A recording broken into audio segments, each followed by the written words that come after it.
বুধবার আমি আর মা বিকেলবেলা একটু সাউথ সিটি গেছিলাম, গিয়ে দেখলাম স্পেন্সার্সে সব বাই ওয়ান গেট ওয়ান শেষ, শুধুমাত্র ভেজ পাফটাই রয়েছে। বললাম ঠিক আছে, এটাই একটা একটা দিয়ে দাও, খেয়ে দেখি কেমন খেতে। দাদা চটপট ওটাকে নিয়ে মাইক্রোওভেনে গরম করা শুরু করে দিল।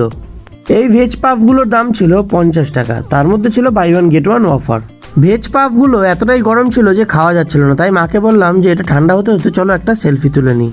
সেলফি তুলে নিয়ে এই চটপট ওপরে সসটাকে একটুখানি ভরিয়ে নিয়ে মাকে বললাম নাও ফার্স্ট বাইটটা দিয়ে দেখো তো কেমন খেতে ব্যাপারটা। মা ফার্স্ট বাইটটা দিয়ে দেওয়ার পর আমিও বললাম না, আমিও এক রাউন্ড খেয়ে দেখি কেমন খেতে ব্যাপারটা। ওপরের পাটটা বেশ ক্রিস্পি ছিল। দাদা ব্যাপারটা এতটাই গরম করে দিয়েছে যে মা আরেকটা বাইট দেওয়ার পরে মার ছ্যাঁকা লেগে যাওয়ায় আবার মুখ থেকে ফেলে দিল। উপরের পাটটা ক্রিস্পি থাকলেও ভেতরটা বেশ গরম ছিল, চোখ থেকে জল বেরিয়ে গেল। জিনিসটা 50 টাকা আন্দাজে, দামটা বাড়াবাড়ি, বাট বাই ওয়ান গেট ওয়ানে 25 টাকা করে হলে ঠিক আছে। আজকের মতো এটুকুই, দেখা হচ্ছে অন্য কোনো ভিডিওতে, ততক্ষণের জন্য টাটা।